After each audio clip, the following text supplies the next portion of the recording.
दोस्तों 304 बी की हम लोग अभी बात कर रहे हैं। 304 बी हम बात करें डॉरी डेथ की या फिर बीएनएस की बात करें सेक्शन 80 की। इस मामले में पहले हजारों की तादाद में डेली केस दर्ज होते थे। अपने देश में इतनी ज्यादा डेथ होती थी लड़कियों की, जो ससुराल जाने के बाद में उनकी क्रूरलिटी के चलते या फिर हम बात करें डॉरी डेथ की वजह से हरासमेंट थी बहुत ज्यादा।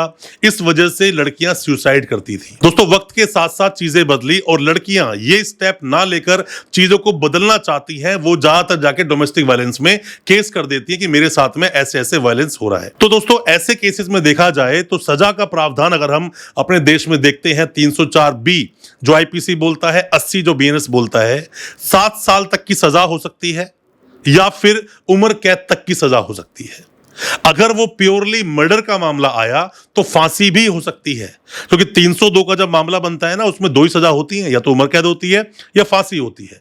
पर 304 बी का जो मामला है, इसमें कई बार देखा जाता है कि उसमें लड़के वालों की गलतियां नहीं होती। तो अगर वकील साहब ने केस को अच्छे से ढंग से प्रेजेंट किया तो ऐसे में बेल भी हो जाती है, बरी भी लड़का हो जाता है, क्योंकि उसके अंदर कहीं पर भी डॉरी नहीं दिख रही होती, क्रूएलिटी हरासमेंट नहीं दिख रहा होता है। बेशक 7 साल के अंदर अंदर किसी की डेथ हुई हो। तो आपको बहुत सारी चीज देखनी चाहिए। हमारे पास पिछली वीडियोस को देखने के बाद बहुत सारे सवाल आए कि सर वीडियो बनाइए, किन किन ग्राउंड पे बेल ली जा सकती है, सामने वाला 2 4 5 साल से जेल में है, तो अब केस भी अंत होने वाला है, या शुरू में ही होता तो हमने क्या गलतियां कर दी जिसकी वजह से बेल नहीं हो पाई।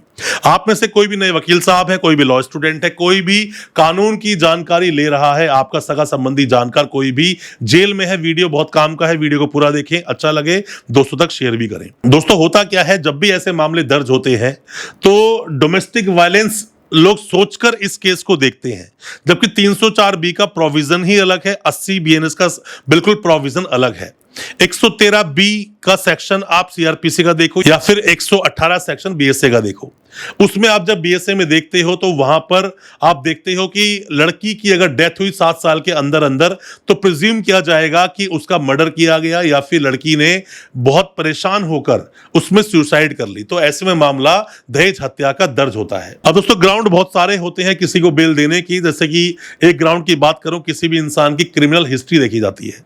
आप जब बेल लगाते हो, 3 4 साल आप जेल काट चुके हो और आप सारे अपने जो ग्राउंड्स थे उन्हें प्रेजेंट कर चुके हो कोर्ट में। अब आप बोलते हो कि सर मैं ऑलरेडी 4 साल से जेल में हूं और ऐसे ऐसे इन सर्कमस्टेंसेस के आधार पर ही ये चीजें हुई, मेरा उसमें कोई कसूर नहीं था, और आपने जो 4 पॉइंट्स इंग्रेडिएंट्स हैं उन चारों को भी आपने सही से प्रूव किया कि नहीं मेरी गलती नहीं है।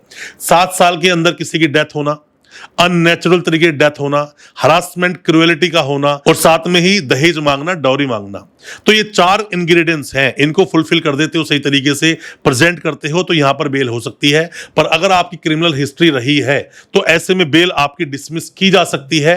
हो सकता है आपको बेल ना मिले, ये भी एक ग्राउंड बन जाता है कई बार आपकी बेल के डिसमिस होने का। तो इस बात का भी आप विशेष रूप से ध्यान रखना। दूसरा ग्राउंड आता है जिसके आधार पर आप बेल ले सकते हो, वो है चार्जशीट। चार्जशीट दोस्तों क्या है? चार्जशीट या केस डायरी कई बार बोलते हैं आप लोग इसे। होता क्या है कि इसके अंदर मान लीजिए कोई इंसान जेल गया, अब मान लीजिए आपके मदर फादर हैं जिनकी आपको बेल करवानी है, तो ऐसे में उनकी तो एंटीसिपेटरी बेल भी हो सकती है अगर उनका कोई रोल नहीं है और कभी ऐसी कोई कंप्लेंट नहीं हुई, किसी भी तरह से लड़की को परेशान नहीं किया गया। ये देखा जाता है उसके अंदर भी। इंसान की दोस्तों नीयत जो है ना, नीयत, कई बार ये नीयत ही उसको ले डूबती है। इंसान अपने कर्मों पर भरोसा ना करके, अपने एफर्ट्स पे भरोसा ना करके, अपने आप को ना ज्यादा थकाकर मशक्कत में डालकर सोचता है इजी मनी आ जाए। इसी को बोलते हैं डॉरी डेथ, इसी को बोलते हैं डॉरी, इसी को बोलते हैं पैसा मांगना, इसी को हरासमेंट, इसी को क्रूएलिटी बोलते हैं। क्योंकि ये सब चीजें आगे बढ़ते बढ़ते बढ़ते बढ़ते ऐसा रूप ले लेती हैं कि आप कुछ कर नहीं सकते। और अगर आप पर कोई भी केस अगर गलत हुआ है, मतलब कि वो बस डेथ हो गई, आपने कुछ किया नहीं, तो दोस्तों आप सबसे मैं बस यही बोलूंगा कि रात कितनी भी लंबी हो उसका सवेरा जरूर होता है। और आप जब थक कर बैठ जाते हैं, इस दुनिया में कोई ना कोई शक्ति है जो आकर आपको उठाती है और बोलती है लड़ो, आने वाला जीवन बहुत काम का है, आने वाला जीवन बहुत सुनहरा है, बहुत सुनहरी सुबह होगी। कई बार ऐसे मामलों में लोग भागना शुरू कर देते हैं। मर्डर हो, 307 हो, 304B हो, केस चाहे कोई भी हो, केस हुआ, आप भाग रहे हो, कोई फायदा नहीं है। जिंदगी बहुत बड़ी है, बेशक 5-7 साल काट कर आप बाहर आ जाओ, उसके बाद की जिंदगी अच्छी है, तो भागने से कुछ होगा नहीं। एंटीसिपेटरी बेल मदर फादर को अक्सर मिल जाती है, लड़कों को नहीं मिलती। लड़कों को भी बेल मिल जाएगी अगर वो उन 4 बातों को सही कर दें कि ऐसा कुछ नहीं हुआ। चार्जशीट मैटर करती है, चार्जशीट लगी कि नहीं लगी। अगर मदर फादर भी जेल में है तो चार्जशीट लगने के बाद उनकी भी बेल हो जाएगी। लड़के की बेल में वक्त लगता है, वकील साहब के क्या एफर्ट्स हैं वो देखने पड़ते हैं। मैं आपसे वो सब बातें डिस्कस कर रहा हूं जो मेरा पर्सनल एक्सपीरियंस है। Sessions court, high court, supreme court में जो मैंने केस को फाइट किया, उन सबको ही देखते हुए, उन्हीं सब एक्सपीरियंस के आधार पर मैं वीडियो आपके लिए लेकर आता हूं। कोशिश करता हूं आपके डाउट्स को क्लियर करने की। अगर ऐसे मामलों में आप फंस गए हैं और सजा हो गई है, मान लीजिए किसी को उम्र कैद की सजा हो गई, तो उसके लिए आप अपील लगाते हैं हाई कोर्ट में। तो हाई कोर्ट में जाने के बाद भी आपको रिलीफ मिल सकता है, बेल भी हो सकती है, बरी भी हो सकते हो। तो फाइट को पूरा लड़ना चाहिए आपको, मेरा ये कहने का मतलब है। अब दोस्तों बात करते हैं एक और पॉइंट की, तीसरा पॉइंट, उसे बोलते हैं डिफॉल्ट बेल।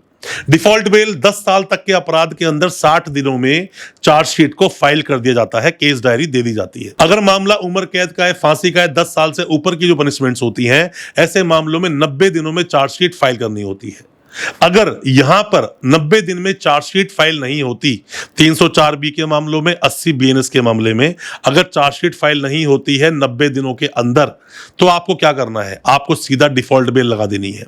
अगर 91वां दिन है तो भी डिफॉल्ट बेल लगा देना, क्योंकि ये वीडियो आज आधारित है कैसे आप बेल लोगे अगर डॉरी डेथ हो जाती है, कैसे आप बेल लोगे। BNS का सेक्शन 80 का अगर कोई मुकदमा दर्ज हो जाता है तो डिफॉल्ट बेल आप ले सकते हो, ये आपका अधिकार है, आपको बेल मिल जाएगी। अब दोस्तों एक और चौथा पॉइंट इसके अंदर आता है। चौथा पॉइंट क्या आता है? क्योंकि इसके अंदर मामला 7 साल तक की सजा का है और उम्र कैद तक इसको एक्सटेंड किया जा सकता है। कई बार मामले एक्सीडेंटल होते हैं, कोई इंसान कहीं खड़ा है, उसे करंट लग गया, तो ऐसे में आपका दोष तो था नहीं, बट आपका दोष कब हो सकता है? मान लीजिए आपने उसको बोला कि भाई एसी में ठीक कर रहा हूं और एसी में जाकर ऐसा कर देना और करंट छोड़ दिया आपने, तो यहां पे इंटेंशन क्लियर हो जाती है। आपने जाकर गैस का पाइप वाइप बाहर निकाल दिया, सारे में गैस गैस पूरी गैस है, और लड़की को मान लीजिए कोई प्रॉब्लम है, उसको स्मेल नहीं आती, जाकर आग जलाई, वो फिर ब्लास्ट हो गया, तो इंटेंशन भी देखी जाती है। अगर मामला दिख रहा है सीधा कि वो एक्सीडेंट का मामला है, तो ऐसे में 7 साल तक की सजा, 41A का नोटिस पुलिस आपको देगी, या BNSS का 35 का सबसेक्शन 3, इसका नोटिस पुलिस आपको देगी। पर ज्यादातर देखा गया है कि जो दहेज हत्या के मामले होते हैं, ऐसे मामलों में नोटिस नहीं दिए जाते, फिर भी मदर फादर को नोटिस देकर बुला लेते हैं, सोचते हैं कि उनकी शायद कोई इन्वॉल्वमेंट ना हो। और आप ये भी देखिए कहीं कानून तो नहीं टूटा, जो फंडामेंटल राइट्स है ना वो सभी के हैं, सबके हैं, और जिसको सजा हो जाती है उसके लिए एक बार के लिए राइट खत्म जरूर हो जाते हैं, फिर भी कर्टेल होना उसे बोल सकते, खत्म होना नहीं बोल सकते, उसके साथ भी ज्यादती नहीं हो सकती। तो आप ये देखिए कोई कानून टूटा तो नहीं, ग्राउंड्स ऑफ अरेस्ट बताए गए थे या नहीं बताए गए थे, अरेस्ट प्रॉपर थी या नहीं, ऐसी बहुत सारी चीजें आपके वकील साहब देखेंगे। अगर वो एक्सपीरियंस है तो आपको ऐसे ग्राउंड पर भी आपको बाहर निकाला जा सकता है जेल से, ये भी एक बहुत स्ट्रॉन्ग ग्राउंड आपके पास बनता है। अब दोस्तों एक बात और होती है इसके अंदर, एक चीज और देखी जाती है, कस्टडी कितना काट चुका है। दोस्तों कोई भी काम ना एकदम से नहीं होता, हर चीज को वक्त लगता है, धीरे धीरे रे मना धीरे से सब होए, और माली सींचे सो घड़ा ऋतु आए सो फल होए। जो जब होना है वो तभी होगा, आपके बस में कुछ नहीं है, इंसान के हाथ में कुछ नहीं होता, कुछ नहीं होता, खाली मुट्ठी है उसकी, खाली है, कुछ नहीं है उसके बल में, वो कुछ कर ही नहीं सकता। जो करेगा ऊपर वाला करेगा, जो होना है वक्त के साथ साथ होगा। सिर्फ आप धैर्य रखें, आप अपने एफर्ट्स लगाते रहें। कर्मण्येवाधिकारस्ते मा फलेषु कदाचन, आप कर्म करो, फल की इच्छा मत करो, बेल हो जाएगी। जितने भी केसेस होते हैं बेल मिलती है, और कई बार अंदर बैठे बैठे सजा सुना दी जाती है जब आपका कोई ऐसा केस सामने आता है जिसमें क्लियर इन्वॉल्वमेंट दिखाई देती है।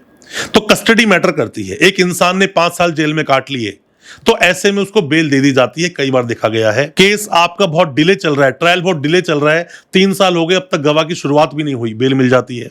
1.5-2 साल हो गए अब तक चार्ज फ्रेम नहीं हुए, बेल मिल जाती है। तो आपको कस्टडी कितनी काट ली ये भी देखना पड़ेगा, ये भी एक ग्राउंड बनता है दहेज हत्या के केसेस में बेल लेने का। तो कोई भी किसी तरह के सवाल आपके दिल में है, आप ऑनलाइन कंसल्टेंसी लेना चाहते हैं, अपने केस के बारे में डिस्कस करना चाहते हैं, दिए गए नंबर पर व्हाट्सएप करें। नेक्स्ट वीडियो किस टॉपिक पर लेकर आए या क्या आपके सवाल हैं बताना कमेंट कमेंट बॉक्स में पूछना, वीडियो लेकर आएंगे, आपके डाउट्स को क्लियर करेंगे। हो सकता है हमारे किसी जवाब से आपको कोई मदद मिल सके अपने केस को खत्म करने में। अच्छा लगा हो आज का वीडियो, चैनल को सब्सक्राइब करना बिल्कुल ना भूलें, साथ में लगा बेल आइकन जरूर दबा दें ताकि इसी तरह की लीगल अवेयरनेस की वीडियोस आप तक पहुंच सके सबसे पहले। बहुत बहुत शुक्रिया दोस्त, धन्यवाद हमारे इस वीडियो के साथ बने रहने के लिए।